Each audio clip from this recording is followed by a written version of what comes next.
way, but other than that, I think we're all good. Oh. So since last time, so I haven't done as much as I wanted, but I'm definitely, yeah, feeling better and doing stuff again, which is good.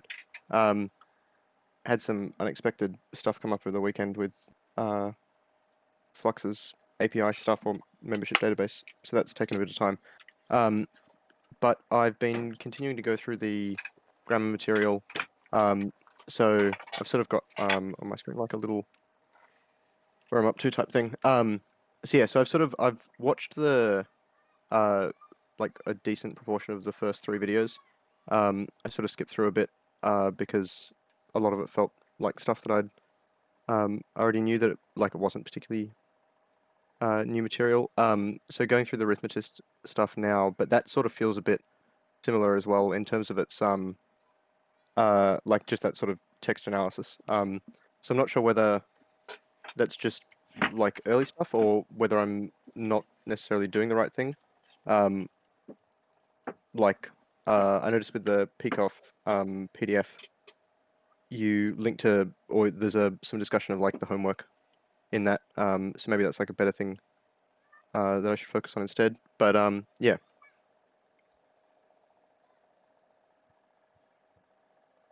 But we're moving again, which is good. Yeah, the earlier videos do have some of the same stuff, but I think review is good and trying to get things really solid is good, and people tend to be overly impatient with that kind of thing. Yep.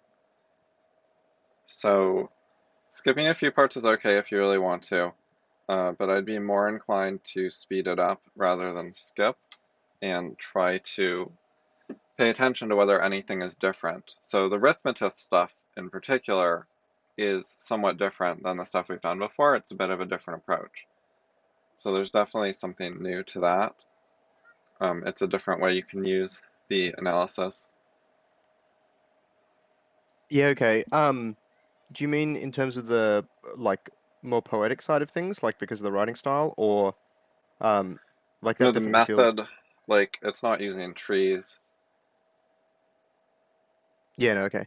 It's going through a Yeah, text in a different way, like a different set of steps. yeah, okay. I might need to, yeah, slow it down and go back and pay more attention to the method then. Um, yeah.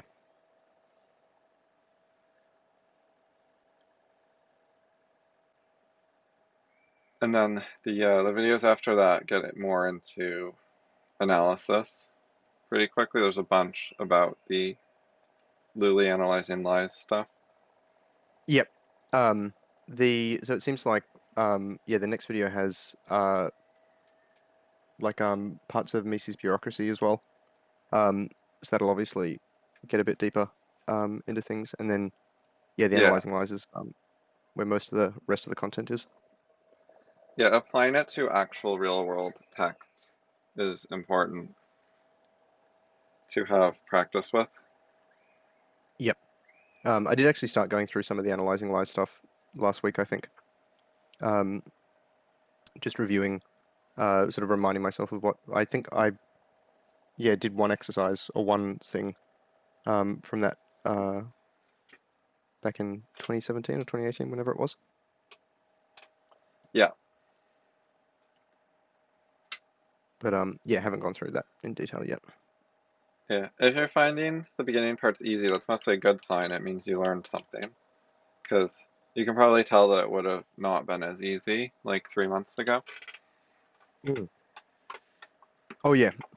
No, I'm like it's surprising to me how much like an impact it's having on my like moment to moment thought sort of thing, just in terms of either talking to people or reading things or whatever else. Some of the things that I say sometimes that I wouldn't have really thought about before.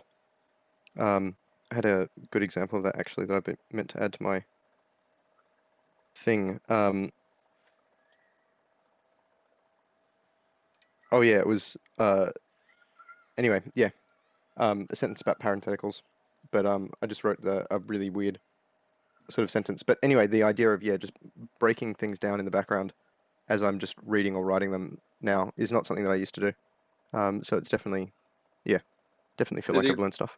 did you go through the PDFs in the first section? So not super closely. Um, so I had Peacock's on up there, and was sort of skimming that. Um, Maybe yeah, it's, I don't know how much is in the video versus the PDFs, but I know I go through like who and that and which and where, stuff like that, like relative pronouns, yep. So which that is stuff stuff was, we haven't done a lot of. yeah, some of it sort of helped a bit with the that stuff. Is obviously a pretty hairy word. The felt like we'd sort of touched on a lot of the stuff about like the different approaches or the way that people use I think you give while as an example where some people don't consider it a conjunction, and like the various implications of that. Yep. And so that's definitely expanded on, yeah, things that we've only briefly touched on. Yeah. Okay. So as long as you're clear on that, that's good. That there's two main ways to deal with multiple clauses. You can treat them like an and style conjunction, or like one clause is just a modifier, sort of like a prepositional phrase. Yeah. And those are the Yep. two ways to treat them mainly. Yeah. I've sort of yeah, my impression is essentially it's context dependent as to whether uh, the sort of modifier way is a good way to do it. Um, but my default is definitely conjunctions. That It's pretty feels more predictable. consistent. Um, if it's a subordinate conjunction, then I normally go with conjunction. If it is a clause that is functioning as a modifier, then uh, modifier subtree. Yep. Yep. No, that makes sense. I guess I'm like one thing that does still occur to me is I feel like my method of breaking down things into trees is still a little bit like intuitive and not like I sort of can't do that from first principles, if that makes sense. As I can reason about like the elements from first principles, but in terms of Yep. breaking down the tree, um, but I'm also not sure how important that is because the as long as the meaning is like the point of the like breaking it down is to analyze it and understand it, right? So um, Yeah, so save some sentences you're not sure about, and we can go over them. yeah, I think okay, that's the best thing. yeah. Um, I have I've been noting down interesting sentences.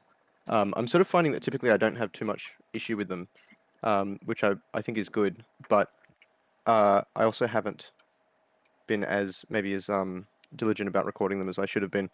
Like some of the ones that Anne's posted have been quite interesting. I saw there was a discussion the other day, I think, about Water hydration. keeps you That was hydrated. Yeah. yeah, Yeah, there's some sort of special case there. but yeah. Um, but no, I definitely feel well, at least fairly capable, in that I'm not running into situations where I know I don't know, um, except very occasionally. Yeah. One of the things with English and special cases is they tend to be common. If something's obscure, it's often just regular because like it never sort of got the attention to develop a special case, I think. Mm, And like people don't create shortcuts for things that don't come up very much. yep. So No, that makes it sense. it seems like a lot of the special cases are in things that look like simple common sentences, like that don't look all that fancy. Yeah. Oh, the dropping that, I feel like is probably the like a really good example of that. Yeah, and if you think about which verbs are irregular, it's often more common verbs. Yeah. Well, there's the yeah, the verbs like think come to mind. I can't remember what they're called. Uh, but where they don't have, well, they've got an odd sort of form in the sentence. Um, Yeah, it's thought instead of thinked. Oh yeah, no, I mean, the way that like, uh, I'm just trying to think of an example. Um, I thought about blue. I don't know. Well, I thought about the color blue. Um, I think it's blue.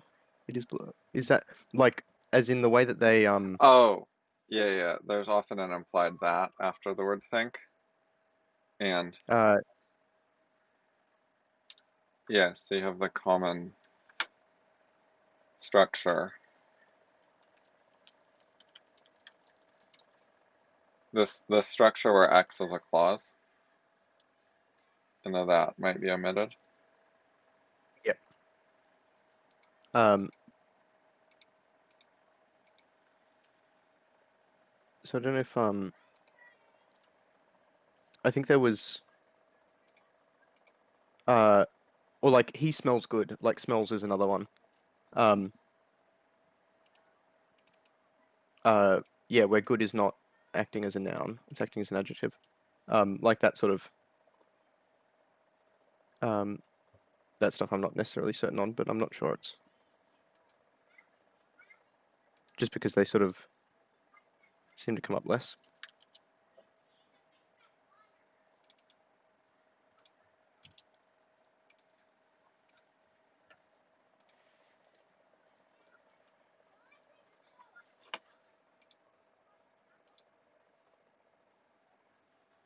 But yeah, so anyway, yeah, I had a few questions about the material that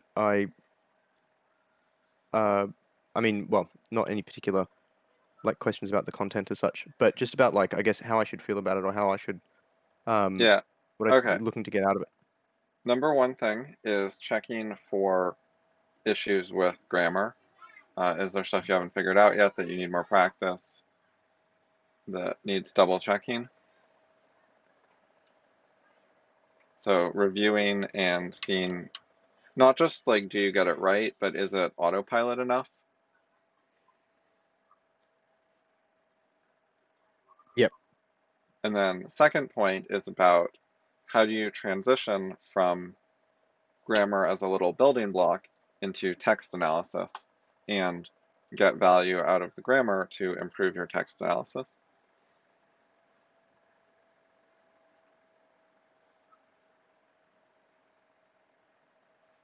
Yeah.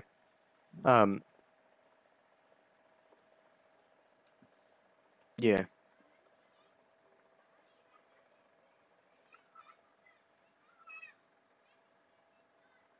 So yeah, the main thing I was trying to do with the Gumroad was have material at different levels. There's grammar, then there's analyzing grammar from books, then there's text analysis that is more grammar based, and there's more like higher level text analysis. So you got different layers of abstraction. Yep. Yeah, no, that makes sense. I'm actually sort of looking forward to getting into some of um the Misi stuff.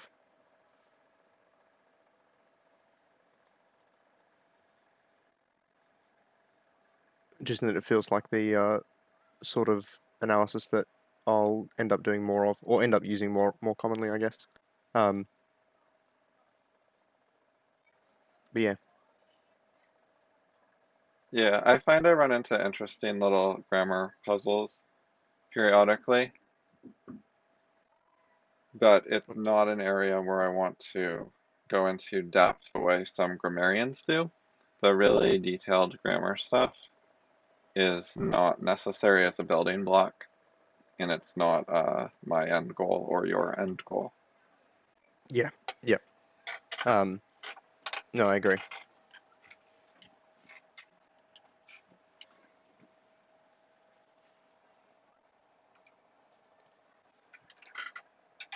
So do you want to do text analysis today, or do you have any other ideas or questions? Or No, let's do some text analysis. I don't think I've got much else on my mind.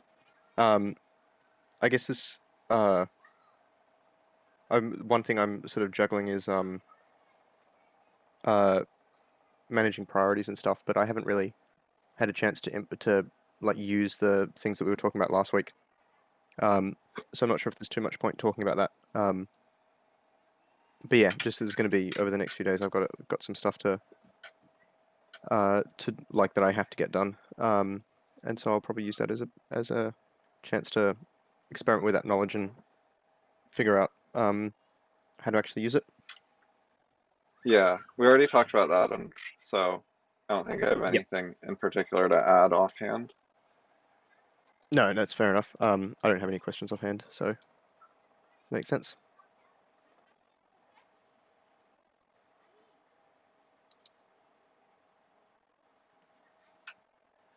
Okay, do you have any of your own texts that you want to try using, or should we look for something else? So we can use. I don't think we've looked at. Um, so this is probably a good one to look at. So there's the philosophy white paper, as we called it, from um, that Nathan, the other guy who started Flux with me, and I wrote a few years ago. And it's probably interesting in that, unlike most of the stuff that I've written, this had like active sort of co-authorship the whole way through. Um, and so I read it a few weeks ago, and I was sort of surprised by, and maybe this is like, a reflection of my ignorance as opposed to uh, actual surprise, but I was sort of surprised that I thought it was better written than most of the stuff that I had written around the time. Um, Okay, how do I get to it on the site, or send me a link? oh, there's a link in tutoring. Okay,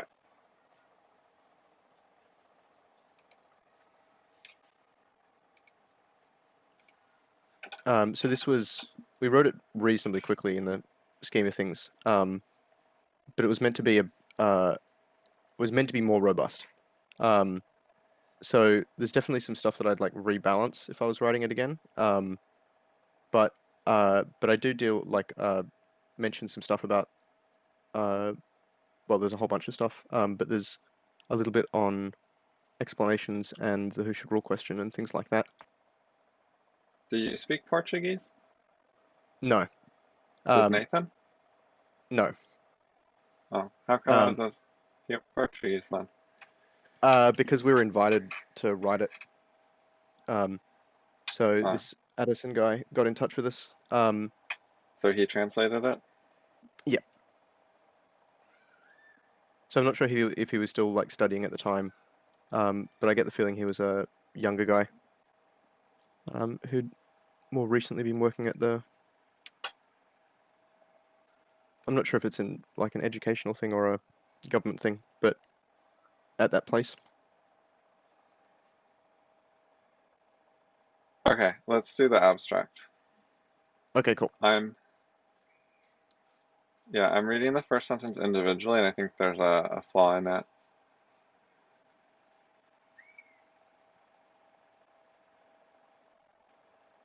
Okay.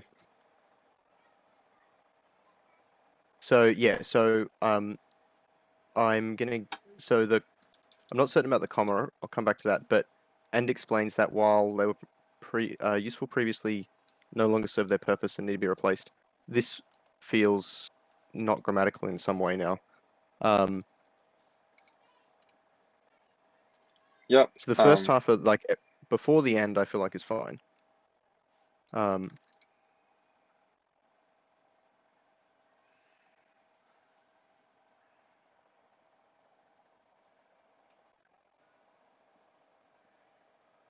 um, but after the end, what does that mean? So,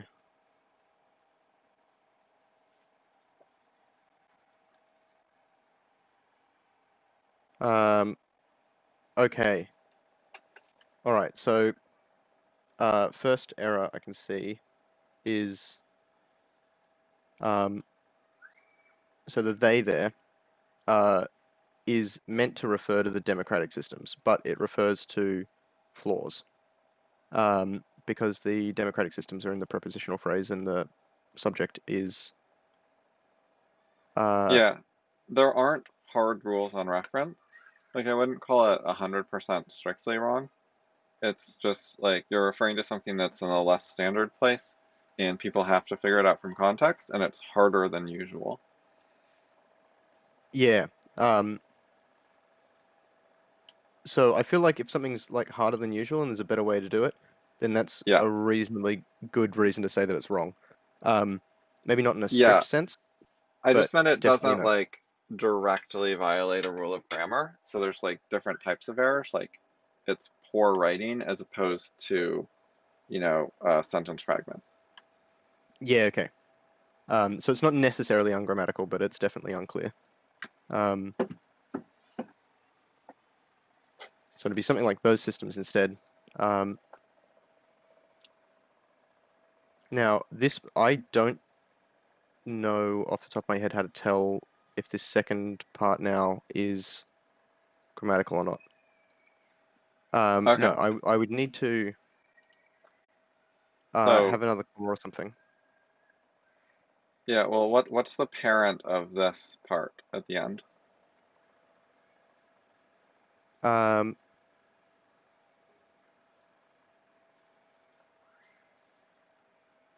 so I'm not sure because I think there's either words missing or punctuation missing.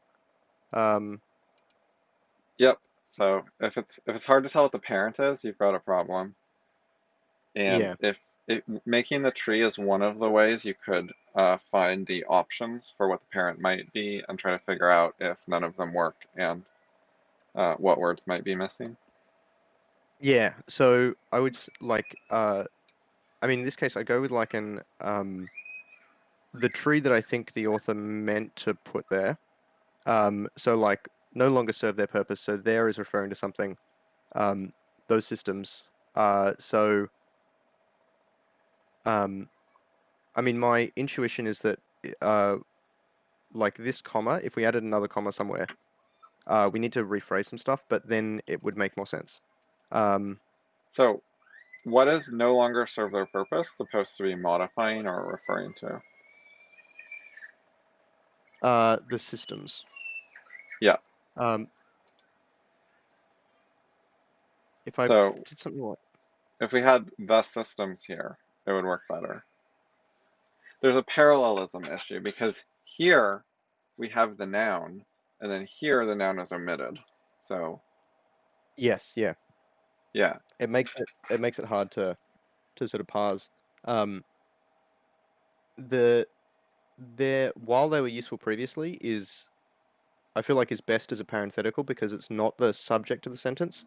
Like the sentence is not trying to make a point about that or the clause. And we can omit it and it really doesn't lose much. Um, explains that those systems no longer serve their purpose. Um, Yeah, that's yeah. possible. So, um, I'm not sure if so. I have a habit of using parentheticals. I don't know if it's how good or bad it is, sort of thing.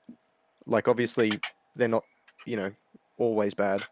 But I do think they increase the like mental load you need to actually parse the sentence.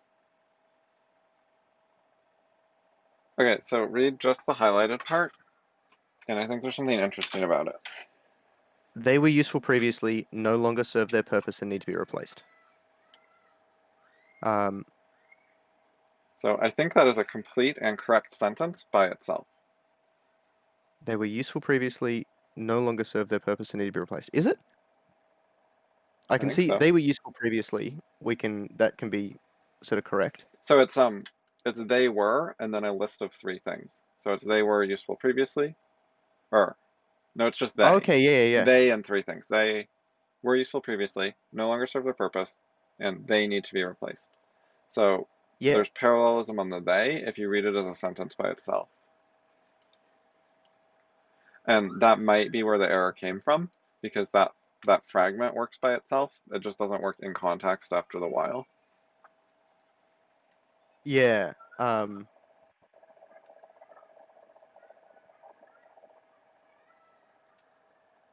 I mean, so the while is if we actually just omit the while, like, and explains that they were useful previously, no longer serve their purpose, and need to be replaced.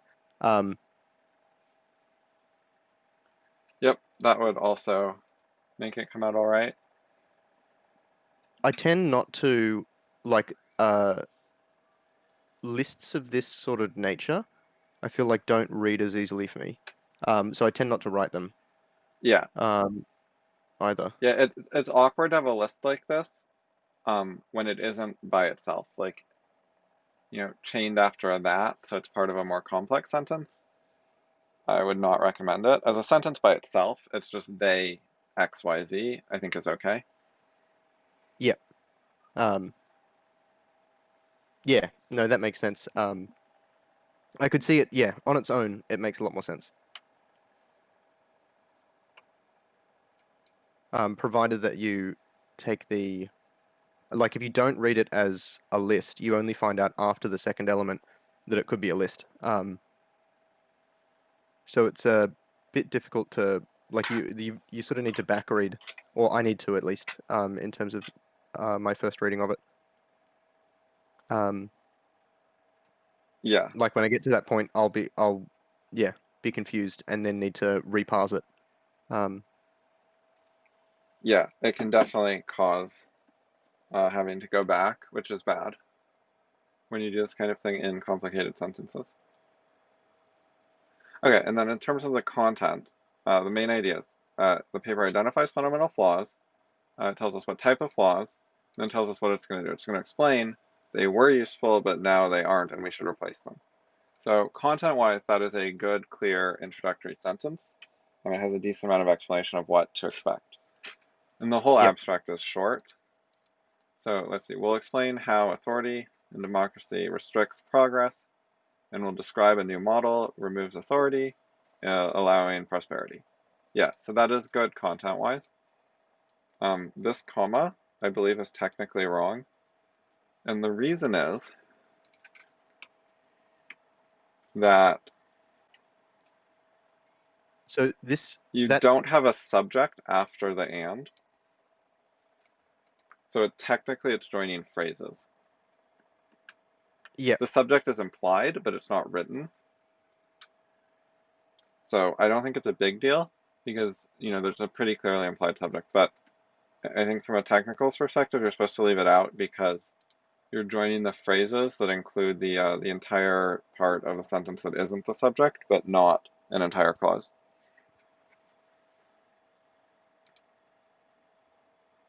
yeah. So it's a list following from we will of two elements, and after the last comma is If it's a list, it should not have a comma. Two I think that elements doesn't I make think a that's list with a comma. uh we sort of like, oh, I feel like I need to take it as a list because like we will is implied after the like we will explain X and we will describe X or Y. Um, it is it's a parallel construction. We should make a tree in my node.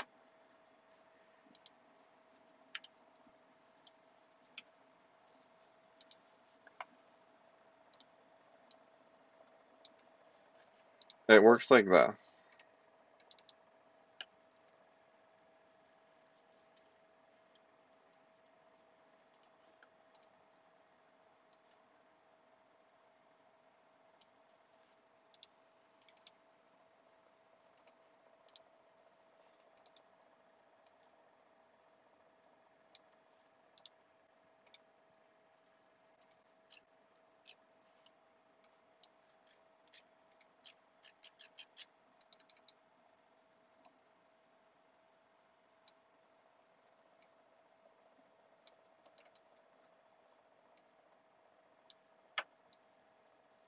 My computer's kind of lagging. I can't actually drag this. Just ignore the empty node. So Yep. the point is, the two things being joined with and are not full clauses. They don't stand on their own. Yep. They do stand on their own if you read their being implied words, which is fairly natural. But you can group it this way, as we will, and then we're joining together two different things that can both follow the we will, and we're saying we will this group. consisting of two different follow-ups to we will. And so these groups are both phrases, and when you group phrases together with and, you don't comma it unless it is a list of 3 or more things, at which point you comma the ones that don't have an and between them, and then the comma before the and is the Oxford comma, which is optional. Yep. So this is a different case than joining together two clauses with a conjunction that joins clauses. Yes. So as in, yeah, if I actually put in like and wheel instead of just and, then that would be, yeah, different use of and. Yeah, then it would be two clauses. And it's easy to read it as an implied we will right here. So that's why it's natural to have the comma, is because you're imagining the implied words. Yep. So it's a pretty picky little point.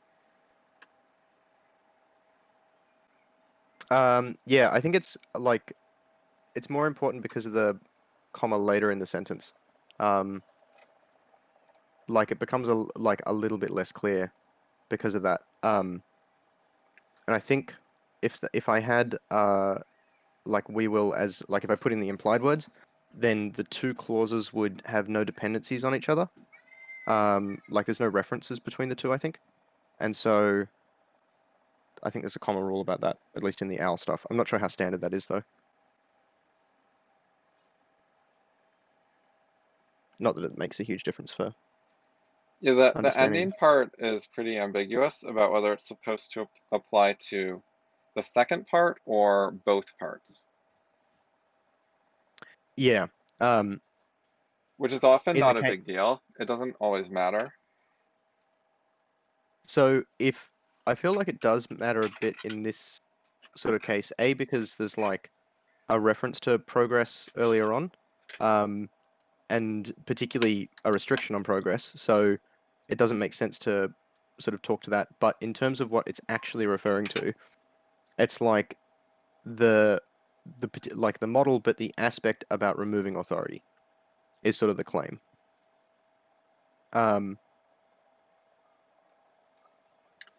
Right, So at so least you want it next to to the just go thing. with the second part in terms of Yeah. content. Yeah, and the reader can probably figure that out just by understanding what you're saying.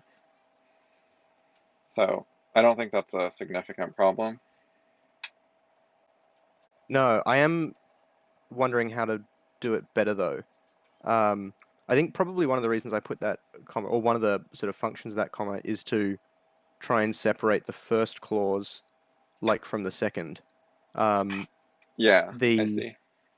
missing the implied words though means that it's a lot less clear. Like if I had um uh I don't think so adding the before, implied words or having or not having that comma would make much difference for the last clause or last modifier part phrase. I don't think any of those things you're looking at would make this bit much clearer okay. or less clear.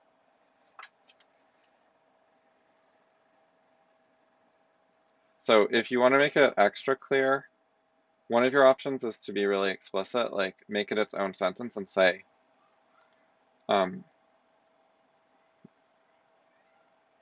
Like this removing sort of, authority will allow a new era.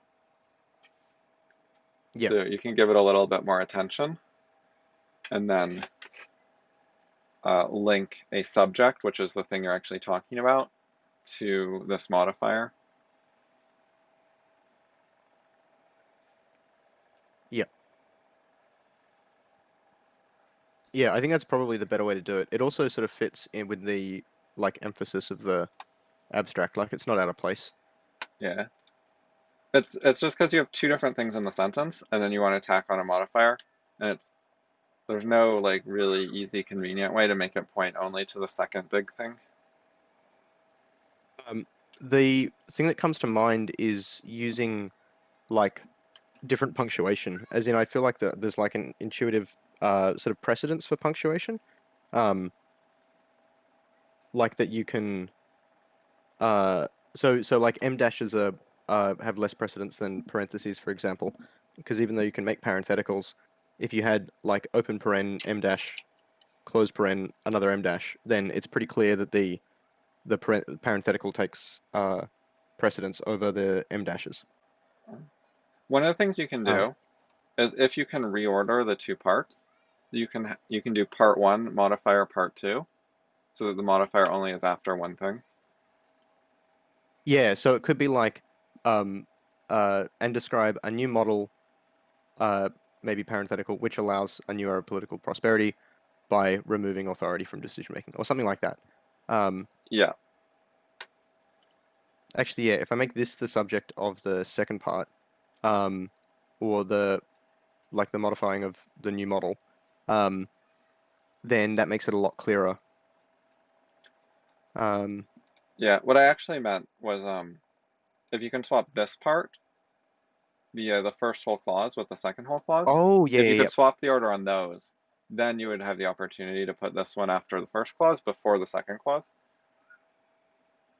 yeah. I see what you mean, I think. I'm I not don't think sure it how works well very it well would. in this case, but it's a general structural thing you can do. Yeah, Is if your modifier comes after only one of the clauses, that limits what it applies to and it's pretty much always going to be referring to the thing before it in the before it. sentence. Yeah. Yep. Yeah, that's yeah, the I guess the in describing the an article, you sort of want to talk about the first thing first. So it sort of makes it difficult here necessarily. But Yeah. What you were I can see thinking how of it would. was putting it in the middle of the second clause, which also works. If it's in the middle of a clause, that makes it a lot harder for it to refer to multiple clauses or whatever. When it's in the Yep. middle, it refers to the clause it's inside of. So the other thing is that we can or I could create a stronger link between the error and the removing. Um, by doing that, as in instead of having this part modify the model, um, have it modify the error, as in instead of which it'd be by. Um, like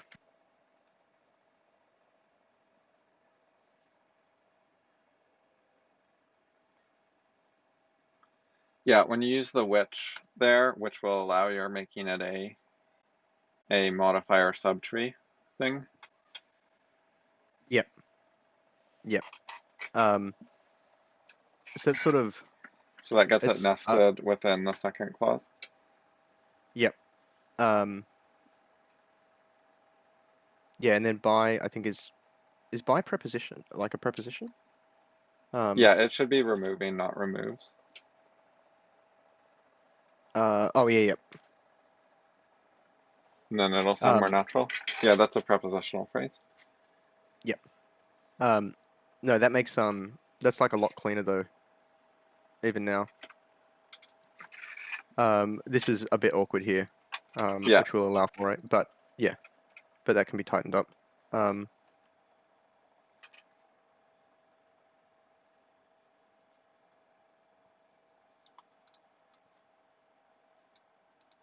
Bringing or something like that.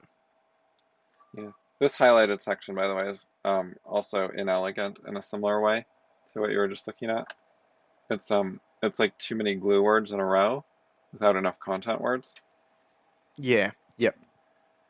That's a good way of thinking about it, actually when you got too much glue. Yeah, Um, yeah. Sometimes people put so like 7 glue words at the start of their sentence. It's really uh, unnecessary. I was thinking about I was talking with some friends on Saturday about sentences where the notion of I could just outright say X, or I could say I think that X. Um, Yep. and the difference in purpose of that, because I feel like I mean I definitely had a habit of saying it too much. Um, Yeah, I think it should be said. There's two main reasons to throw in the I think. If you're just throwing it in all the time, it doesn't provide useful information, um, because it's like always there. So you yep. want to be using it definitely less than 50% of the time. Like have the default be fewer words. So the main reason to use it is when you're notably like less certain in some way, or you want to emphasize that it's your opinion as opposed to someone else's opinion or something like that? Yeah, I think it's maybe misused to, so it makes sense for explicitly sort of talking about whose opinion it is. Um, I think people use it like well I did to indicate uncertainty, um, which I think is Yeah, sort of bad. if you're Yep. doing that, you often want to have a contrast. Like you can say, I think X, but I wouldn't be surprised if I was wrong. Yeah. Right? If you Um, delete the I think there, the sentence becomes weird.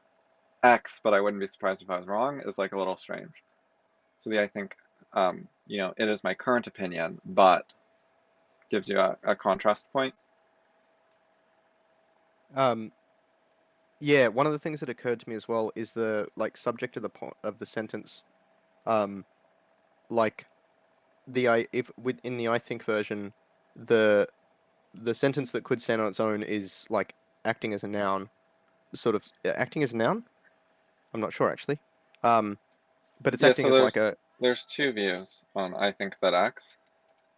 So one is that that is being a subordinator, and it is introducing a clause which is playing a noun role as the object of think. The other view is it means X, I think that it's sort of a shortcut for this, or a like a reordering of this, yeah. Um, which I actually like this version. the second version feels more similar to like uh The reason I kind of like this as the real meaning is that it doesn't make the X, the main content subordinate. And it shouldn't be subordinate because it's actually the yeah, content of the sentence. So I think viewing it as referring to this is this makes the subordination come out better. yeah. Um, to contrast that, I'd say if it was like I feel X, that feels more in line with the first one that you're saying, or the first one that you've got there as opposed to the second. Um, in that, like ideas are things that we put effort into, and we often want to talk about the idea. Um, but when we're talking about what we feel, often it's the actual experience of feeling it that we're more interested in. Because we're interested in feeling more of it or feeling less of it or whatever else, as opposed to, you know, talking about being happy or sad or whatever else in and of itself as an emotion. Usually when people say I feel that, they follow it up with a thought, not a feeling. So if they feel Mm. happy, they say I feel happy, there's no that. If you try constructing a sentence that it's I feel that and then it's actually a feeling, and it's a little awkward. Yeah, Because if you I was wanted to noticing as describe your feeling, you'd say more like I feel like, and then give a description. yeah. Um, I noticed that yeah, when I was talking about it, I used I feel there. Um, it's is like it does feel like a looser way of as in it's a better way of indicating uncertainty than I think. Um, I think an even better way is or something like that. As in if you were pretty confident that you were in the area, but the details weren't important, then uh, something like that is like a much clearer Oh way yeah, of yeah, that indicating where the indicates uncertainty is. right. You think you're close to the answer, but you're not sweating the details. Yep. Which I think Yeah, most people want to do that when they say I think. Um, I do throw in approximately a lot, often with the tilde abbreviation, yeah. No, I like which is it. I like the smaller one. a quick, convenient way to indicate something's in a ballpark instead of exact. Yep. Um, anyway, yeah, the other reason I like the second version of I think that is so I'm actually not sure if I think colon X is has any implied words in it or not. I sort of don't feel like it does because you're like it's more explicit that this clause is like the subject, sorry, the object of the thinking. and it's being treated as a unit by the colon. Yeah, I think it's okay with the colon. That's not a very standard thing, but occasionally it's fine. I could see it being I used, wouldn't just particularly use if you that wanted all to the be really time. explicit. It would be common in front before, say, a block quote or a bullet point list.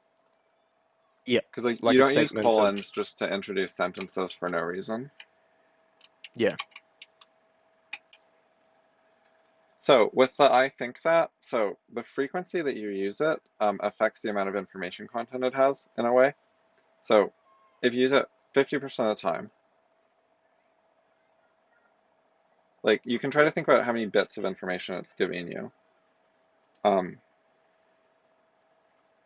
Yeah, if you use it all the time, then it loses the ability to communicate anything. Well, I guess that's only in the case where you're using it at times where you couldn't otherwise not use it. Obviously, if there are, edge cases or like um, contrived circumstances where it doesn't hold. But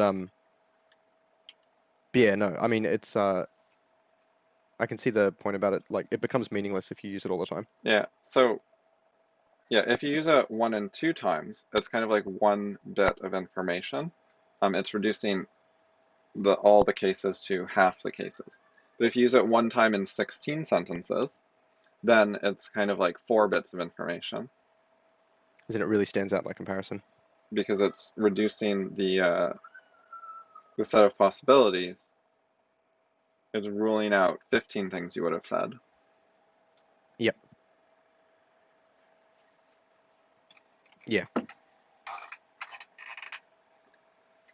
So in general, things you say should be like used less than 10% of the time. So that My they, um yeah, my opinions changed on this stuff over the years, particularly to way more in the direction of not so I think people tend to react badly to when uh like when people make or seem to be making absolutes or saying absolutes. Um even though I don't think there's anything particularly special about saying something as just a statement without, an I think in front of it. But it seems like yeah. people don't like it. Yeah. So the other reason to use I think is you're talking to an audience that wants it for social dynamics reasons. And if you want them to like you, then you can do what they want. Yeah. Yeah. I don't recommend this, but it is an option. It might make sense some of the time, but it's yeah, one wonders why one should spend too much time in those situations. Um, I can sort of see it particularly with like political stuff. Like if you are actually interested in trying to uh like engage with someone who is going to be more hostile just by the fact of disagreement, um, then overly hedging your bets like that might get them to be more cooperative to the point of actually being able to have a better conversation than otherwise they might be standoffish. I can see like something like that might be I don't know if it's any good still. I mean, why would that person have great ideas? But then again, maybe you're not trying to, maybe I you don't think if think you they're want great to deal ideas. with a hostile person, there are more effective things to do. So try to understand what the problem is and what like concepts are going to cause friction, and then think productively about how to address that and like front load what you say with the correct things that will actually help. Hmm. Like try to figure out what ideas you need to express ASAP. There's better places to put your effort Yeah. if you're hoping to engage with some measure of rationality. If possible, then if they Yeah. get the right information, the right arguments, then they'll start considering it. Yeah. Um, no, it's sort of hard to imagine a case where it would be um, like the best thing to do. In that, you like there's always the option of just reading the things that anyone else has written, and there's enough people out there with similar views on anything that feel like this would come under that you don't really need to worry about how to deal with an individual conversation. So I Okay, guess it so does come up. I read the Yep. first paragraph. There's a variety of things. One is, so the time for change has come. It's unclear what particular events made now the right time. And this is the kind of thing where when I read it, I suspect that I'm never going to be told that later about what makes now the right time. Yeah. I'm trying to remember. I don't think there is anything in here that addresses it. Um, besides maybe the sort of implication of here's some new ideas. But I don't think there's no case about like the year 2017 was a particularly good time for this. Um, Yeah. I also disagree with remain largely unchanged for centuries. So, for example, social media is a change that has been relevant to electoral processes and results. yeah. So I sort of agree. Like I mean so how would I think the intent here was essentially to say that the fundamental things that are going on under the hood are pretty similar. Like incentives haven't fundamentally changed. Um, there's lots of changes in expression or things like that. Cycle times have changed, budgets have changed, all kinds of things. But uh, there's like a set of like ideas people have about like things that are maybe Yeah, unavoidable in democracy that seem to transcend those. yeah, the big idea is you cannot stably rule a society contrary to the wishes of the majority. You can't enslave the majority, or at least it's very, very hard and has to be quite tyrannical. Like Sparta did it for quite a while. So if you want a reasonable society, trying to enslave the majority will not work, and democracy prevents that. I think there was some pandering here as well in terms of so oh, I think I might even have cited it, which is bad. Um, I think that there's in terms of the basics, democracy is a good idea and it still works fine. And a lot of people's issues with it are because they like overrate it. They think that it's like this more powerful thing that solves more problems than it does, rather than like a fairly limited basic thing that gives us some protection against total disaster. yeah. Um, So yeah, I think they people kind of definitely view it as like a superhero now. like a what, sorry? Superhero. Yeah, yeah, yeah. Um, yeah, no, I definitely agree. Like it's if they were to describe what they think it is, it's sort of overselling it. Um,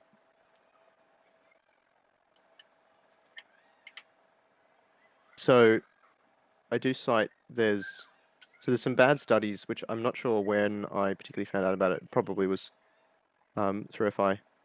Oh man. Um, but the studies that are like, oh, democracy is less popular than it has been, or whatever, those sort of things. Um, I'm sure you're.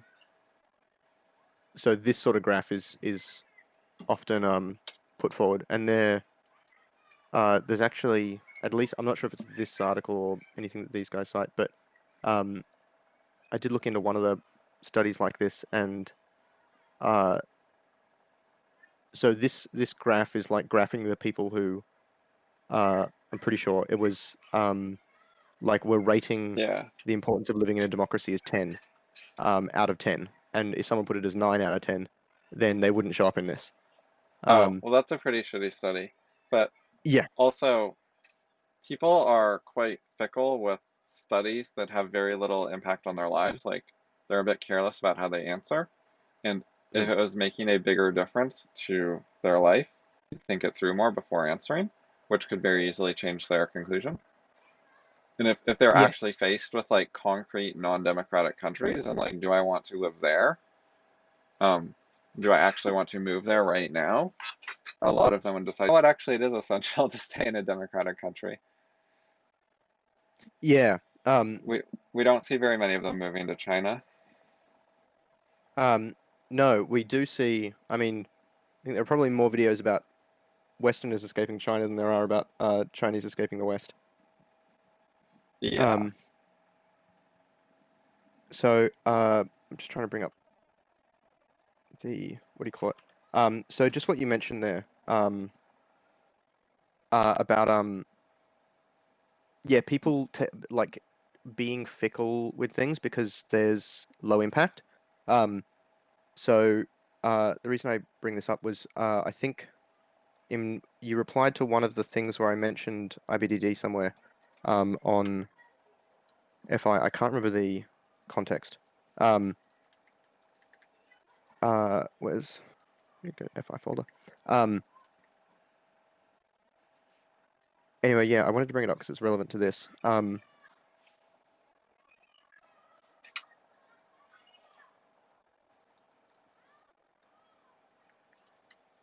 So this is the email. Um, so because this gets into like it's highly related, or I feel like it's very related to, or yes, no would have a lot of opinion on this. Um, so the idea of like people not taking things seriously because there's low marginal impact to their participation, I think is like not just reasonable enough to happen, but I think it's a logical thing for people to do. In that you shouldn't spend time on it. It makes very little sense for anyone to spend any time at all on researching who to vote for on the basis of the impact of that research. Like the outcome on Yeah. purely on a vote by If vote all you're basis going to is do is vote and you're not going to communicate it, then it's a yeah. very inefficient use of time. Um, so uh yeah, part of the way that this like or the idea about linking this back into um like lining people's up like incentives up with good choices or good ideas or being willing to try these sort of things is essentially like done by increasing the marginal utility of participation. Um, so the the rough idea, I mean, it's I try not to rest on capitalism too much or like economics. Um, but like when someone has more purchasing power, then they're going to be more interested in doing like due diligence on what they're spending it on. So whether that's like the more options they have or the larger the purchase, um, they're so if it's lots of options and it's a small purchase, like what Right. like ice So cream you're gonna that buy, then that presents an opportunity. So for example, you could randomly assign 1 in 1,000 people 1,000 votes, and everyone else gets 0 votes. So you're just yep, 999 people completely at random give their vote to someone else.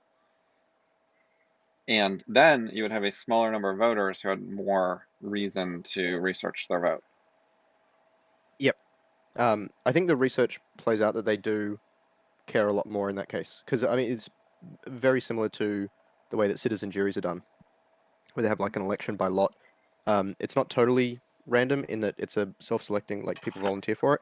Um, but yeah, but they tend to people I do. think letting people volunteer will create a political bias to it and Yeah, is actually really dangerous. I agree as well. I think it doesn't work if you let people self-exclude on their like if they presume that they're not able to do anything. Anyway, like they might think they have good ideas, but they have to convince 49 other people. Um, they might still not be interested in it, even if they've got the best ideas. And Yeah. so that's yeah, a system where particularly if that lasts a long time, like there's like a year or a 3 year sort of cycle to that. Then yeah, you lock out a lot of good ideas and you remove some of the methods of error correction that we get through, a normal two-party system, 3, 4 year cycle. Yeah, another danger is the more you concentrate votes in fewer people, the more you expose yourself to bribery and fraud. Yes. Yep. Um, there are some prerequisites on that though, which is that the people need to be able to predict what issues are going to come up. Like it's got to be reliable to the bribery has to be able to like go through reliably sort of thing. Um, Otherwise it's then like a huge risk if there's a chance that it does like if you incriminated yourself but you weren't certain that there would possibly be a payoff sort of thing. Um, it'd be a lot harder. Right. Um, But so about people being careless on surveys, it's not just lack of effort. It's also incentives to do other things besides give the right answer, such as mm, virtue signaling or signaling tribal membership. Like I'm on the red team. So people will yep. often do that, and that's very easy to do because, in this case, because it has some upside, but it has no negative consequences for them to use their survey answers for that purpose. It only has negative consequences if they're honest about it.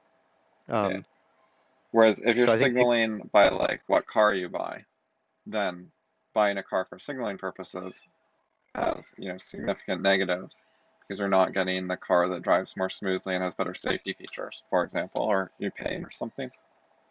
yeah, yeah. So that idea um is sort of the what's at the basis. So I guess the sort of general idea of the concept. I know we're going a bit off track now, but uh, like people are specialized and they're going to have a highest like marginal productivity or product sort of thing, like output in areas that they're either willing to be interested in or already knowledgeable about, um, or those which like really affect them. So maybe they're, don't want to be interested, but it's just going to be a big change in their life regardless what happens. Um, And so if you have a reorganization a la like people, specializing in jobs, um, then there's suddenly like the dynamics change or can change quite a bit in terms of the negative potential from choosing badly, either in terms of like delegation slash representatives or like putting forward bad ideas, um, goes way up. Like if your marginal uh marginal utility, but like if your comparative advantage on working on particular things is higher, like it's basically nil in democracy today, right? Um, it's designed to be like as uniform as possible across people and issues. Um, but the higher your comparative advantage is relative to whichever issues you're interested in, then the bigger the consequences there are for not taking it seriously. Um, and so my guess, or my intuition is that if you constructed like an economic game to replicate this, then you'd see people caring about it a lot more than the analogous game where it's like, everyone is equal on all things.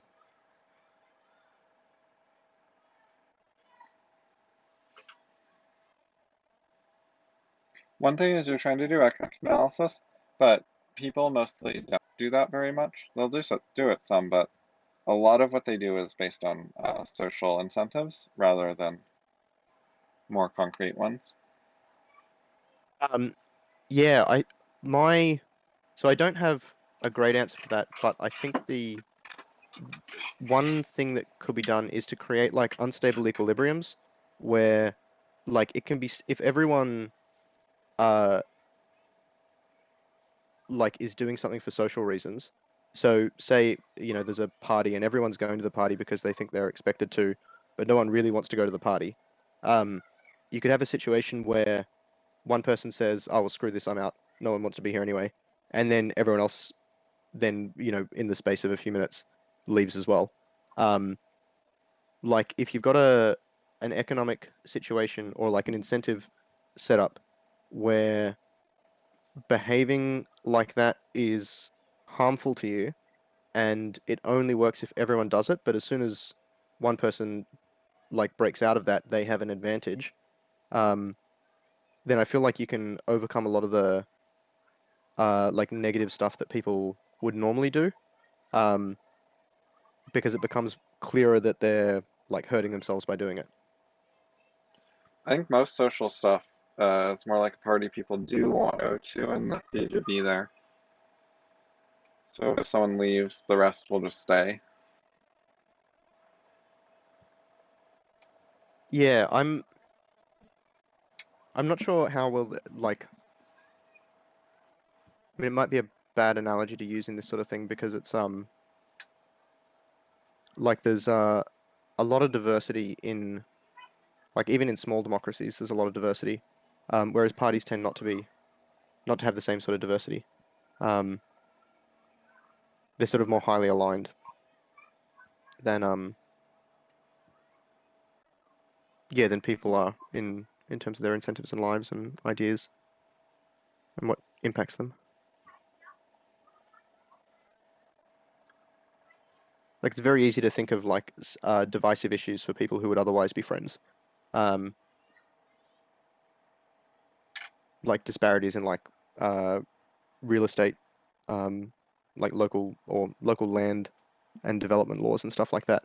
Um, if it like unfairly biases one person, then you could have two like friends bicker quite a lot about it if one of them is uh, being heavily benefited and the other one's not.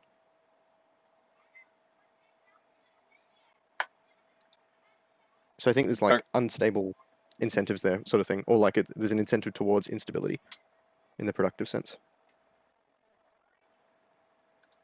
Okay, going back to the article, Mhm. I don't think we're actually preparing for an interplanetary colony in the near future.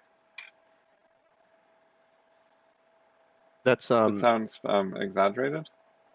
yeah. Well, I mean, it's I think more to the point, it's essentially a bit of a non sequitur and doesn't really add to the case. I think it was just that, SpaceX was exciting. Um, so there's a bit more pandering there. Um, but I think that this is wrong as well. Revolutions in almost every single field. I think you could probably list fields and figure out that the majority didn't have revolutions in the 30 years prior. There were oh many yeah, fields that's that had a revolutions. mistake. There's like notable ones, but I don't think anywhere near a majority, let alone I almost mean, every single. quantum physics didn't, evolution didn't, biology maybe with DNA type stuff. That was pretty big. Um, chemistry didn't, architecture didn't, material sciences didn't. Maybe material sciences did. That could be Yeah. one thing I don't But know. it's smaller Um, fields like haircuts, haircuts definitely didn't. Um, right? And like most factors. sports probably didn't have revolutions. No, if I said over the last 2,000 years, that would be maybe reasonable. But Yeah, 30 years is why did I pick 30 years? That's really short. because you're trying to say that like very recently there's been very rapid progress, except in democracy. It's like the one exception, which is kind of why it's democracy's time because it's the special exception. Yeah. Um, I mean, even making the case that yes, there's been very rapid progress, um, but yeah, not in haircuts or other things. Um, so it's not clear to. I mean, I think people. Mm, sorry, let me think. Um, people think democracy is really foundational and important, and they see a lot of other stuff that's foundational and important, like the internet, and associate technological progress with those things, and that's why I've made the mistake. Or what I'm pandering to with that sentence is and people's, like distaste for whatever the distasteful thing of the day is. Um, Yeah. Also, the first approximation. I don't think the time for change is. I think that there are a lot of bigger problems, such as yeah, parenting, which has not had a revolution no, for a yeah. very long Um, time. so I mean, parenting is actually sort of an interesting. I have some ideas about that, about ways that you could, or ways that like parenting could go through a much faster change than typically, because there's obviously sort of the downside of how long it takes for like a parenting cycle with people to happen in terms of, 2 decades at least. It's a really, really slow cycle. So you'd need other things in there, like people would need to improve a lot faster. Um, but I think um, at some point it's going to be feasible to not need a womb to make a person, essentially, like an artificial womb or something like that. And if you Sure. like go down that path, then you could have some interesting, uh, very weird parenting structures that might be a lot better.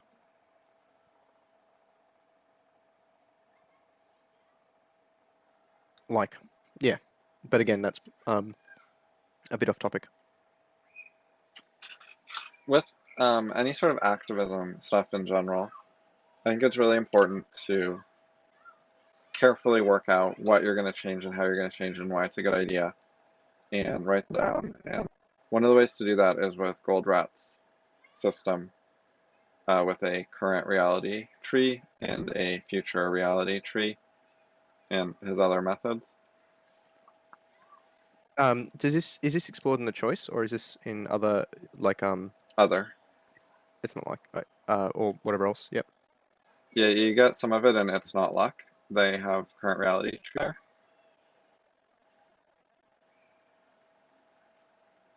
Yeah. I do think it's I have been increasingly thinking that it's writing stuff like that is incredibly important. Um, Not just for like, to make sure that it's clear in your own mind, but it's like necessary. It's a prerequisite for any substantial, meaningful change that endures. Um, like if yeah, Yeah, if the person who Gold, started it wasn't writing it down, someone else would, like Plato. Goldratt has a bunch of stuff other than his books, by the way, which, not an immediate future, but you might want to be aware of this. So at toc.tv, they have like 50 plus Goldratt videos of old recorded lectures and stuff. Okay, yeah. So this is sort of like Feynman lectures type thing. Like that's what I'm imagining. A little bit.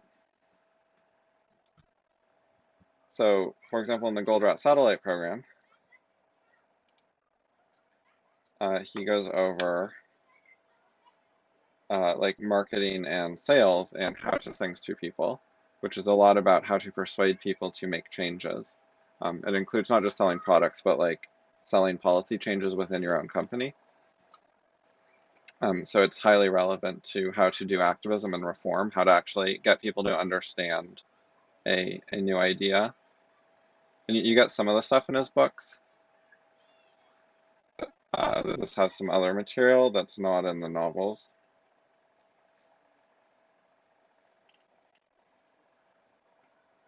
Yeah, no, I think I'm familiar, or I've run across Talk.tv. I think it's linked on some of their YouTube, or either they have YouTube videos or it's linked on other ones that are around.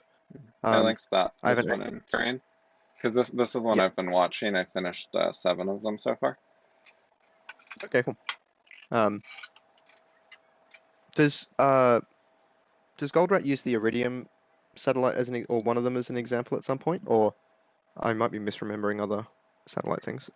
I don't know you're referring to, but this is called satellite. It's like broadcasted in 1999, so I think they're using a satellite to do that.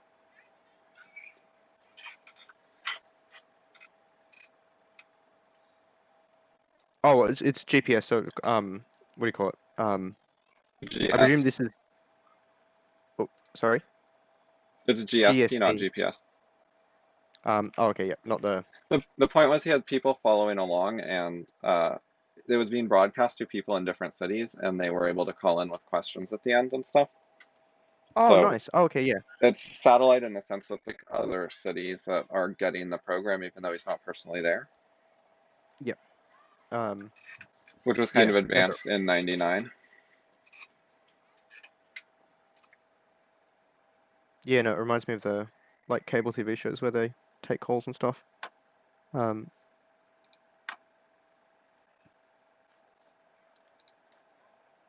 but yeah, Okay, so next paragraph.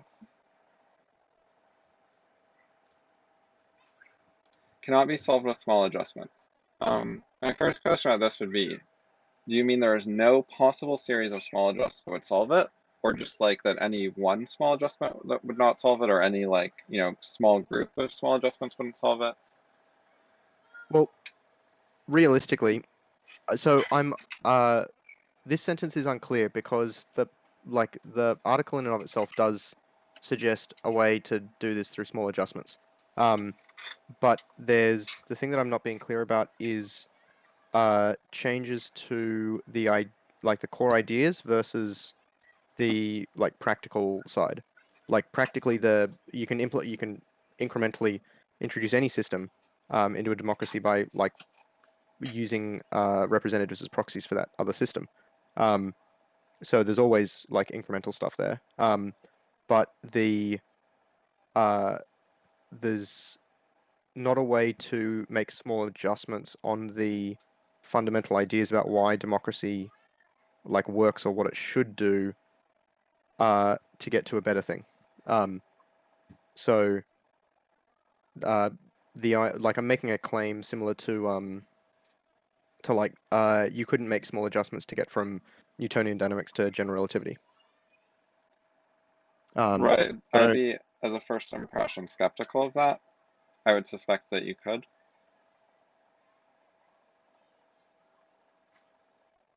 I'm not aware of how you do it with the physics case. Um, Yeah, Part I of the don't have a reason that path I've offhand, but in general principles, there are series of incremental steps that he places.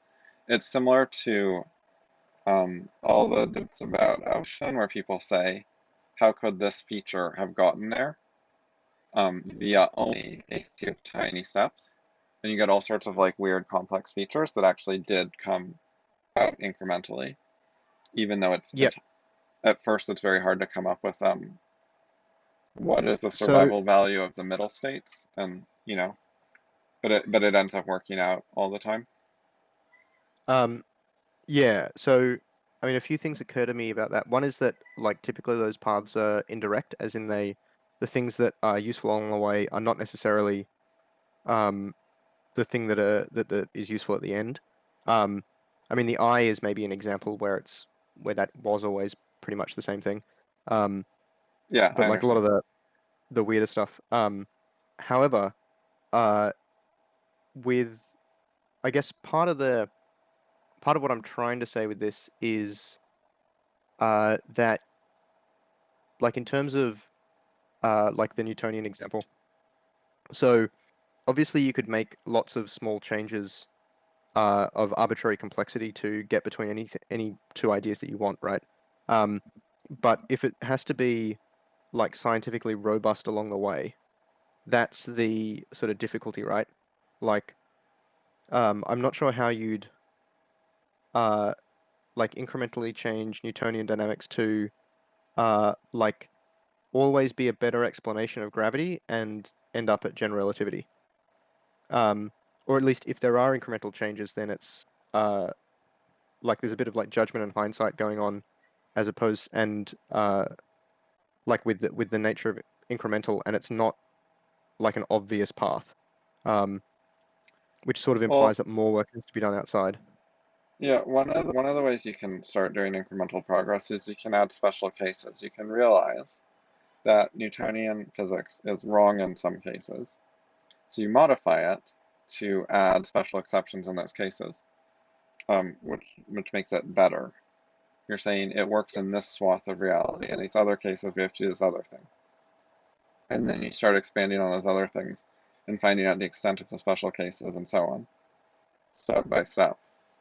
And then at Yeah, some point, you do some kind of refactoring. At some point, you've built up like this whole second system to such an extent that it's not so hard to say, oh, we can take the original system and subsume it as just one example of the special cases that are all unified into one elegant thing. yeah, okay, I can see what you mean. Like like you, so I mean the term frame dragging comes to mind in terms of a general relativistic effect. Um, that if you introduce something like that to Newtonian dynamics and just said that it has to be really close to a massive object, um, then you could probably start developing something similar to GR on a small scale for that like subset. Um, I feel like the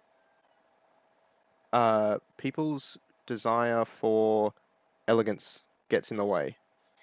In that it people prefer elegance over accuracy, maybe.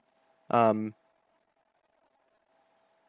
like I could see a lot of people being unhappy with an explanation with too many edge cases or too many special cases. If there was no principle underneath it. Yeah, And if they weren't on, they'd be, better right, wrong. So if if if multiple special cases, like a switch is the best you can do at the moment, you might as well take it. And you're not going to be fully satisfied with it. You're going to aspire to better, but I don't think it's it like is. a hard blocker. No, yeah. The other thing is that physics is in essence that anyway. Like before we like it's like people are heavily biased against situations where you introduce special cases, but they're ready to accept that everything is special cases by default, or are special cases by default. Um, in that, like our laws of gravity and thermodynamics don't line up, even though they're both in physics. And so there are already two special cases of like our theories of reality, right? Um, Yeah, Goldratt actually mentions related to this. He says that physicists are so convinced that reality is simple that they hear about the four forces, the strong nuclear, weak nuclear, electromagnetism, and gravity. They say, oh, it's be one underlying force that explains all of them. Four things is too many. It's not elegant enough to have four special cases for forces. yeah, So that is they actually want better. However, in the meantime, they have accepted it like a switch statement that there are these four different forces, and people are okay with that as at least a temporary measure. yep. Well, I guess like with the view of all theories being misconceptions, everything is a temporary measure to some degree. But I think like fundamentally there are no better ideas to prefer instead of them. Um, so it's sort of, you're stuck with a switch case whether you like it or not. Yeah, Because if there was some idea that, had inaccuracies on the order of like Mercury's orbit for um, like subatomic particles and forces and stuff, then I'm pretty sure no physicist would take you seriously. Or maybe depending on the thing, but yeah, it's a big downside by comparison to the special cases. yeah. So the anti-incrementalism clashes with CR. That's why it stood out to Yep. me. Okay, so IBDD and make a case. So this is a messy second half of the sentence. Yeah, this is a long sentence. Um, and let's look at all the conjunctions.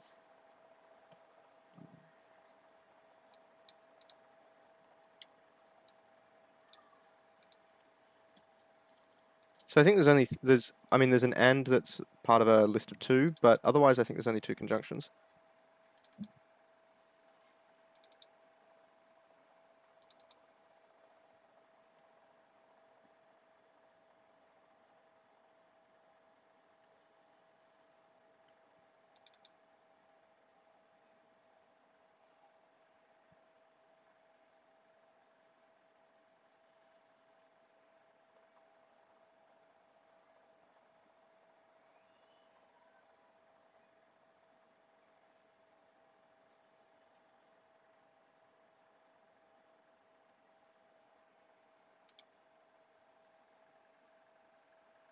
So there's too many things going on in one sentence.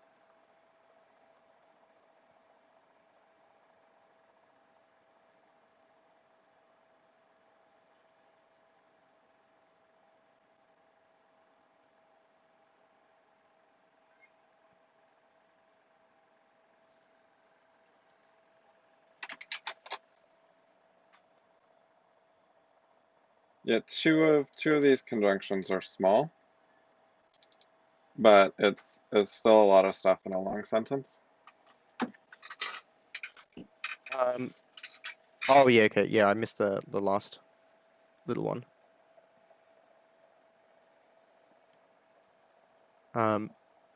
So,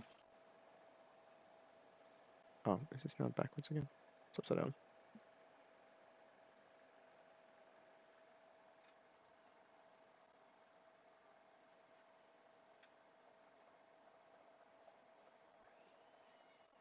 So,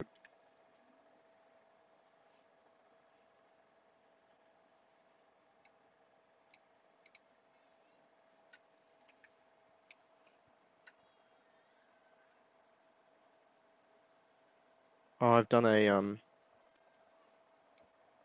pretty cool. I've sort of like been annoying with the dropping of words around the around the and. I've said like it will and then and make. So And it will make.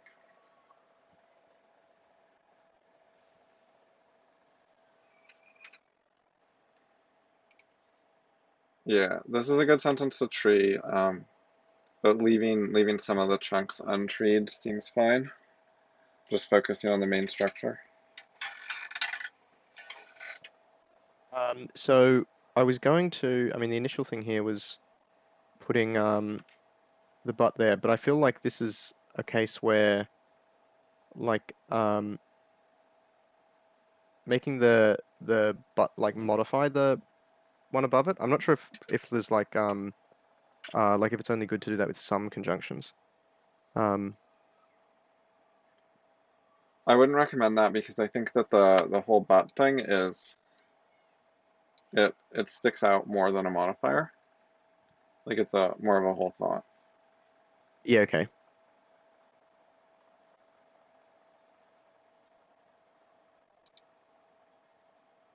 Oh, I've even got this. So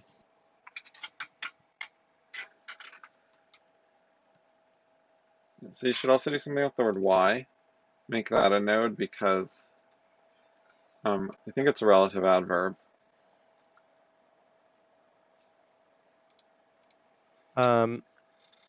Yeah, so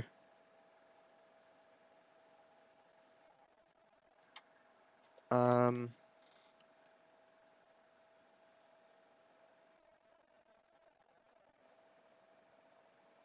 so I've got to say I really am starting to dislike the way I drop I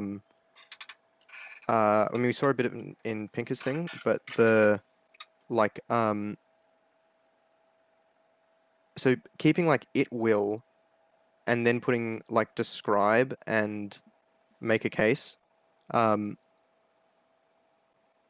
like as separate part, like they're the termination of the uh like bits around the end. Yeah, um there's not many words that need to be added to make it way clearer, and doing this is just an odd place to break yeah. the When your clause. sentence is this complicated, taking shortcuts is generally a bad idea because they make it harder. Yeah, And you don't have excess capacity on your reader figuring out what you're talking about. well, even just adding like so literally two more words. So I mean I also swapped from it will to we will, um like at various, I think in this sentence it's consistent. um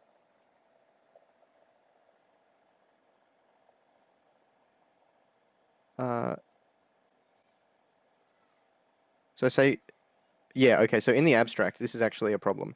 I think so the abstract first says this paper and then we will. um which is not unclear because it's the author's writing it, but um, I feel like it's not good to swap between the two.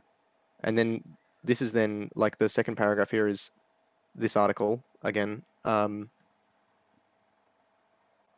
And I know that we put more we's in there.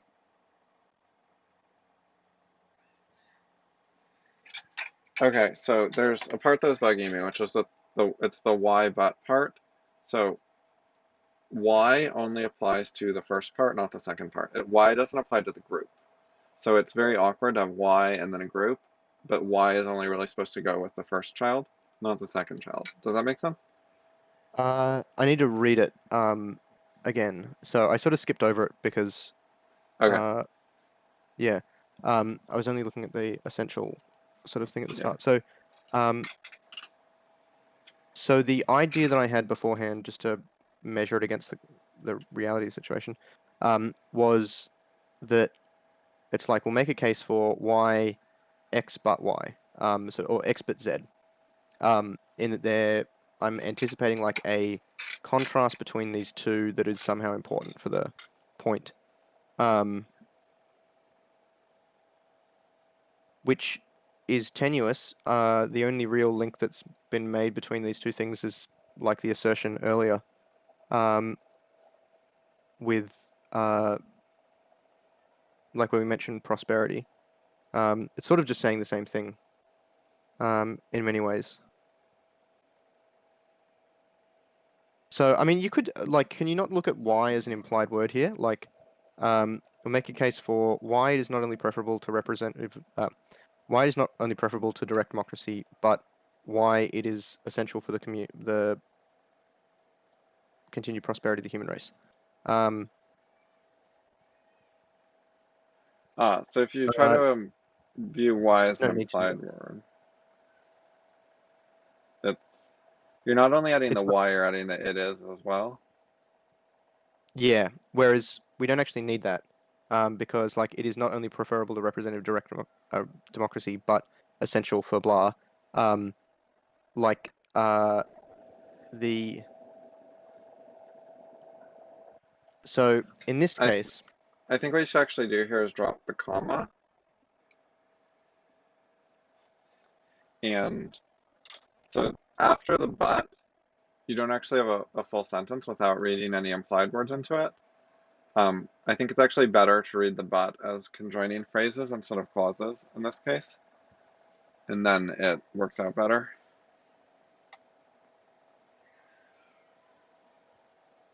yeah.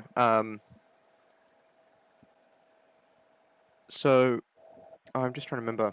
Um, um,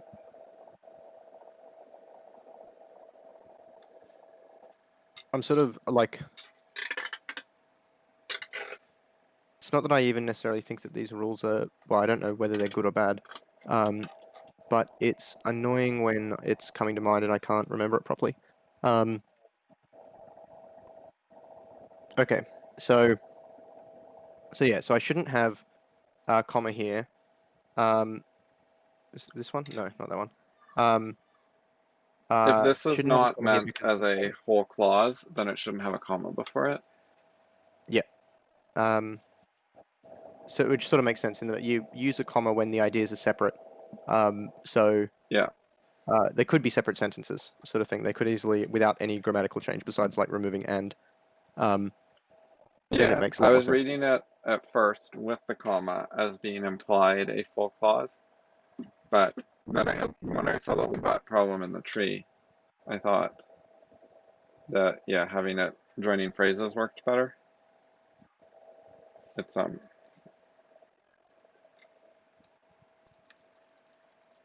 Um,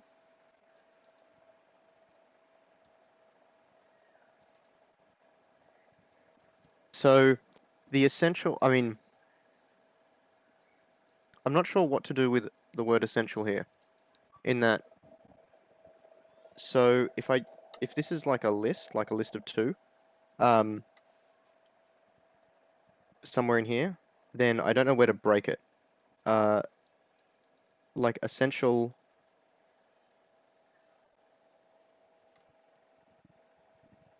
like I feel like it the is implied here.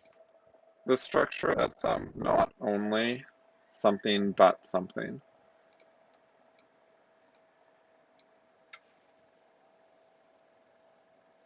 These words are working together, I think, in the phrase version.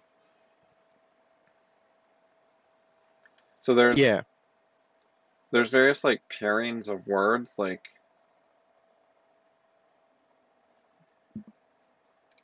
as in like preferable and essential.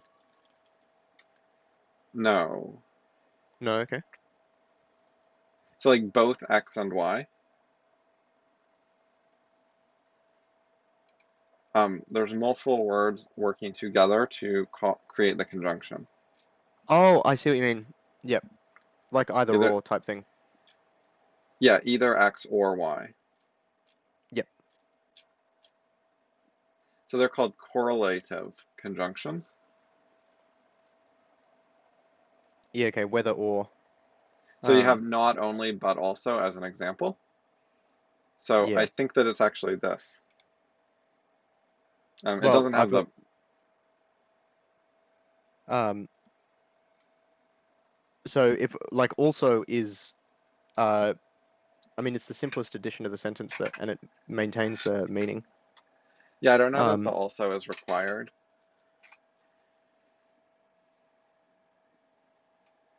Yeah, but anyways, I think it's a correlative, and that explains what's um going on there, and that these don't use a comma.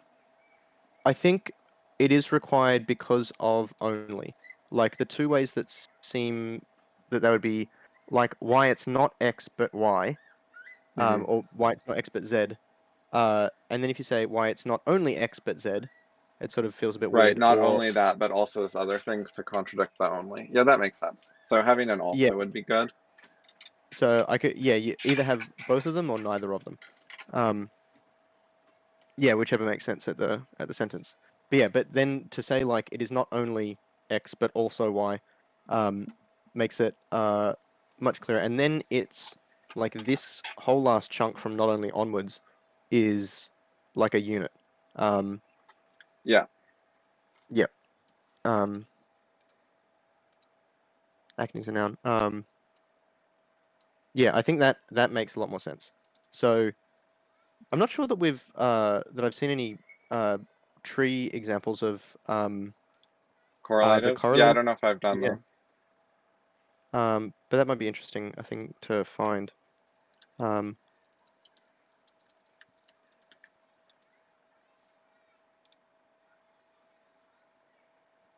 um, so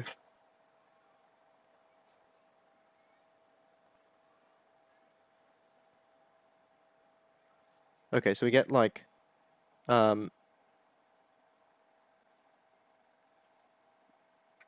uh God, there's a lot of glue words together there. Um, Where? so in terms of just trying to break down for why it is not only um Yeah, yeah. like When I did the very shortened summary, I still have that for why it is not only. which is a lot of words to really like we've got preposition on case. Um uh God, what is the I mean this is why is identifying it as an explanation. And then the modifier in the explanation is like this part, um, acting as like an adjective sort of thing. Like it is referring back to the why. No, no, no. It is referring to the system, but the why links the system to the thing. Um,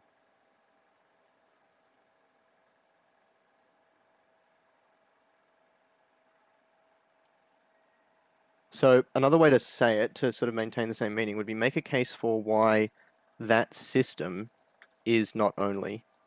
That doesn't cut any words out though, does it? You could say the case that as opposed to a case for, and then you can cut out the why.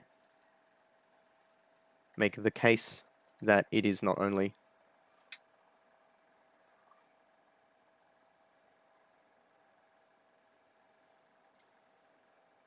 Yep, yep, yep. No, I think there's probably well, there's one thing that'll be interesting. Is uh, so comparing a like with a conjunction like that, uh, I mean, it might actually be the case that there's other sentences that either I or someone else have broken down where there are those sorts of constructions, but it's been broken down on a word by word basis as opposed to looking at the conjunction as a collection of four words. Um, Uh-huh. yeah, but comparing those two things will be interesting. It at least is maybe a sanity check. It should sort of come out the same way, right? Um, or at least, well, one of them would have to be wrong, not to be in the sense that it'd have to contradict the meaning of the sentence. Yep, give it a try. See what you think of them. Yep. Yep. Okay. The most successful and widespread flavor of democracy is representative democracy. However, it was not the first and will not be the last.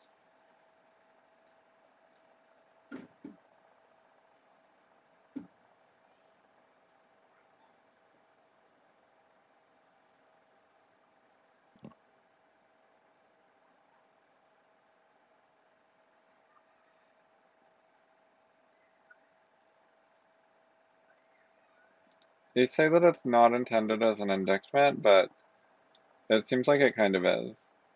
Like, you're saying that we have a disadvantage today? Like, we're not being afforded something? Sounds bad. Yeah, I might. Maybe I'm not, or maybe I wasn't communicating very well. I mean, it's, um, In general, if you have to say, like, not to be rude, but, then yeah. Then, rephrase the whole thing so you don't need the disclaimer. um, the so the idea was to essentially say that, like, I mean, I guess it's not bad. Um, it's pretty good. If this doesn't work out, then like we're not like we're up shit creek without a paddle sort of thing. Um, just trying to think how I should or would say that. Um,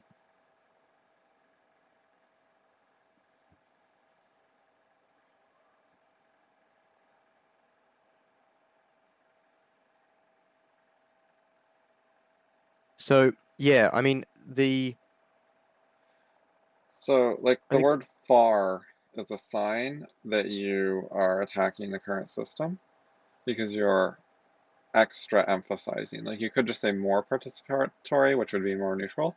When you throw in far, you're making it sound like there was emphasizing. a big advantage. What's more, I mean, this is actually a really bad thing for me to say because I don't think that like participation is. And Mm, enjoyed is that's expressing an yeah. opinion about it being positive. Um, yeah. So there's an audience that I'm writing for that holds a lot of these views, which I think is, well, it's going to be part of why some of them are expressed. Um, it's bad that I've said this at all, though, in the sense that, I mean, I needed, well, I should really need to make a correction pretty fast if I was going to say this, because participation is not uh, like a sign of goodness, sort of thing. Like you might find that better systems tend to have more participation, um, like particularly uh, to not exclude ideas, would be one good reason for doing that. But that's not the same as having participation for participation's sake. Um, Yeah, yeah. and so I'm not actually sure if I argue against. Well, we sort of do in the sense that, um, like a big part of the point of this is about specialization. Um, and so to like it's sort of a bit of a betrayal of our own idea to put this forward for the sake of trying to get people on side earlier, um, which is not good. Yeah, the topic sentence Also, isn't great either because the first half is not what the paragraph's about. Like the first half is sounds like your paragraph is about representative democracy and its success and popularity.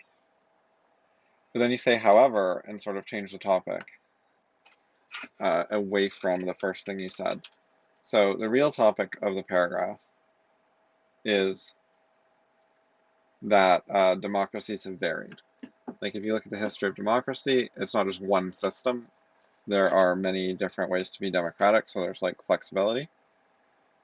So it would be better to emphasize that at the beginning, the very beginning, Um, rather than, because this is introducing like sort of a new claim or new information, so it seems like a topic, but then it gets changed immediately with half a sentence of information about the it.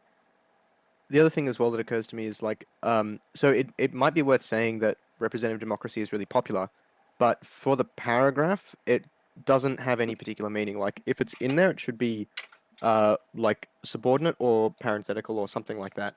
Um, because it's not uh like it's not core to the actual thing there. The point of the paragraph. Yeah, it establishes a little bit of a contrast. You're saying like X is successful and popular, however, it's not the only one. So there's a little bit of contrast because sometimes like the popular thing is the only good option. Yeah, I mean it would make much more sense to sort of introduce the variety of ways that people have come up with doing it, as opposed to starting with what's successful and widespread. Yeah, Um, the variety yeah. leads into the point better. If you want to emphasize variety, like you say, all sh many different shapes and sizes, it'd be good to have more than one example, and it's like the best known example. Um, so what would like intrigue your readers more and give them new information is if you gave them two examples they'd never heard of, in addition to the Athens example. Yep. Um, yeah, there was some really weird stuff used in Italy with like like hierarchies of like randomly elected councils, which would be, a thing that probably most people don't know about. Um, Yeah, that's easy enough to explain. There's lots of, obviously really complicated things that are hard to put in one paragraph, but something like right. that would be, So you yeah. did some research and you ran into something that could have been mentioned here. Yeah, I don't know if I don't think I'm generally against like elections by lot and citizen juries and stuff like that. Um, like I don't think that they're worse than, you know, a dictator, but uh, there's a lot of, yeah, dangerous parts about them. Um, so Yeah, Athens, by the way, had interesting stuff that's not just that they were a small community where people were more involved, but they also had ostracism, for example, to protect themselves in a way. um, as in like ostracizing people from participating, or No, ostracism was a like a formal system where they would vote to exile someone from the city. So if someone got like too politically powerful and too popular, then they could be banned from the city for years. I think it's years. Yep. I forgot the A period. decade, 10 years, 10 years. apparently. Yeah, so that's like major. So that's like a protection against kind of mob rule. Yeah, it is. It's pretty mean sometimes, I imagine. Well, then again, it might be that it's hard enough to get people to do it that it's only going to happen for people who are very bad or very wealthy. Um, but it is an interesting way of dealing with it. I mean, a good thing about that sort of thing is that at the very least you've got to like it's hard to convince a lot of people, particularly to do something like get rid of someone, when if there's no downside for them having them around. So I imagine it wasn't easy to do. But yeah, so I could have introduced actual examples of different systems of different ways of people handling stuff, some of the new ideas people have played with or have come up with along the way. Okay, so representative democracy established to solve problems. This is a contentious point, by the way. Um, when I tell people, like, people don't readily want to agree with this, that like democracy is about solving problems. Right. Well, this is specifically about representative democracy. Like the issue here is not whether democracy solves problems, it's whether having like representatives or proxies in the legislature for you so that you're voting indirectly solves problems. Um, well, I sort of expand on this a bit. So, in terms of one of the things that's sort of interesting here is that's not very clear here, but so when it was first established, it solved many political and practical problems. Um, so I think what this sentence is saying is the establishment is involved in the solving, um, which means that it's not the democratic process that's doing that solving. Um, it could be both. Like it could be that it had a You should have high a comma impact here. early. I read it as there should be a comma here, and it refers to representative democracy.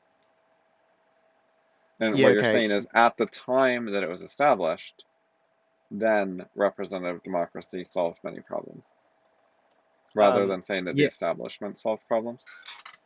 so I sort of agree that's the better way to read this, like it's the more reasonable way to read the sentence. Um, the paragraph then goes on to contradict itself then, though, because like 18th century constraints on long distance communication and education, like difficult to participate, less specialized, representatives could afford to be generalists. Those all sound You to know, me like time period things, so you're saying in that time period, representative democracy was solving problems. yeah, but they're practical problems as opposed to like they're not the problems that democracy was like no one fought for democracy so that it solved problems like this, right? Like these are implementation concerns um, Yeah, of well, I thought this was about representative democracy in particular. yeah, I thought that was like a uh, keyword. yeah. So well, a lot of these are like if you think about it as comparative or compared to like um, direct democracy. So long distance communication, bad education, less specialized, uh, like high cost of being a generalist. Um, so those are all like things that are an issue between where like when comparing representative and direct democracy. Um, and that's not clear in the topic sentence. Like the topic sentence is actually about something different. Um, Which is having democracy at all instead of monarchy or something like that. uh, yeah, I think like the benefits of because like I'm not sure how explicitly it's made in this article, but like I've definitely explicitly made the point before that like democracies like uh we created democracy because we have problems in society and we need a way to solve them. So, like that's a you know competing solution to a monarchy or whatever. Um, there's obviously lots of other incentives and things that come into it, but at the core of it, um, if you had problems in society, those are two options for how to make decisions about what to do. Um, so, and that's I think the more natural thing for people to think about, um, because that's what the entire paper is about, right? Um, the entire thing is like flaws in our system, um, restriction on progress, removing authority from decision making, prosperity. Like these are all things that aren't talking about uh, solving the problems within the field. It's about solving the problems so that the field is applicable to other things. Um, so it doesn't make sense without like it needs more introduction to if the paper wants to talk about uh, like practical implementation concerns of representative democracy. It Right. needs It's kind of a different, abrupt to transition to that yeah, in this section. Right. It's a different kind of stuff than what the previous paragraphs were about. yep. It could be fairly like it could be I think woven in more consistently as such. But yeah, no, it's I mean it makes it worse that the first sentence of the next paragraph is then about like problems outside democracy again. Um, closely associated with vast improvement in people's lives around the world. Um, yeah, which is now the real world problems again, not meta problems of the system. And then I swap back to implementation concerns with the next sentence. Um, And expanded to a multitude is like sophisticated writing. Multitude is a common word people shouldn't use. Yeah. So what was the sentence? Most importantly, narrow range of issues to concern most citizens has become, or increased in variety. Um, so I'm not even sure what I'm trying to say here because in the context of things, it's like, shouldn't it be that in the past the issues were broader, and then we become more specialized, as opposed to, I think narrow is the wrong word to use, and I'm trying to describe the size of the set of issues, and now the size of the set of issues Yeah, is much larger. So yeah, this is actually just the totally wrong word to use. yeah. A multitude of can normally just be replaced with many, expanded to many highly specialized. And Yeah. it's not just shorter, you're getting rid of a preposition. So yeah, I feel like using a word like variety might be worthwhile here in the sense of like making a point of diversity as opposed to just numbers. Um, Right. Then there'd be a purpose to having the extra words. um, But you could but use the word various. It has expanded to various highly specialized. yes, yeah, that's a better word. Um, yeah, there's one of the things that I've got to catch myself up on more is the habit of uh like instead of saying various, um like saying like, to a variety of type thing. Um Yeah, uh I'm not sure why I feel like it's common. Um yeah, it is. It's too many glue words when there's a more direct thing to say. do you think it's just because it gives us more thinking time or just habit, like reducing the number of patterns we're Oh, using? yeah. It also makes things look more sophisticated in some way, like it overcomplicates things. It's a way to be more verbose if you're trying to sound clever. Yeah. Well, I mean, yeah, as you pointed out, it adds a preposition. So if you do this three times in a sentence, you've potentially double or tripled the like number of conceptual units you've got to keep in your Yeah, mind to actually read the sentence. yeah. The Yeah. next thing has canonical democracy in the heading, which is not defined. It's only used one more time and without explanation. Yeah, So that's a this is problem.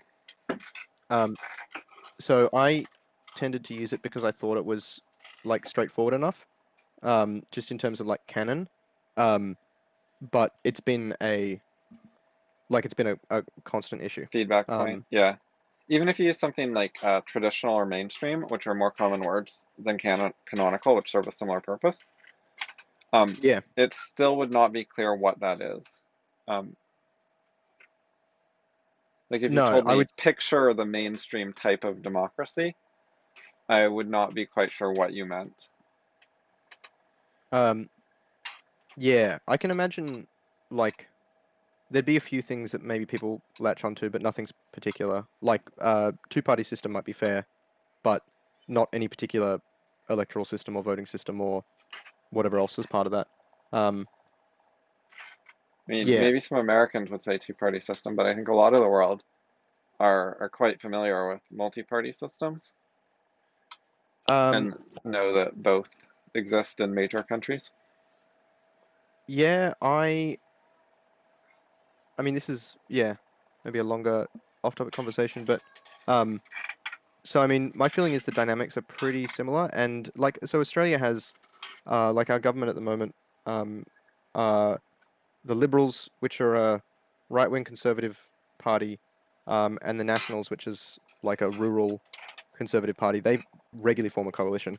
Um, I mean, their coalition's been around since both the parties have been around. But so we sort of have like it's sort of two-party, except there are really like four major parties, um, with the Greens playing like the third wheel type thing. They don't have anything in the lower house really though, so it doesn't play into politics as much as like the UK, where they've got a really unstable three-party um, sort of thing, but it plays out as a pseudo two-party system. Anyway, that's topic for another day. Yeah. All right, so we're out of time. So more grammar videos for next time mainly.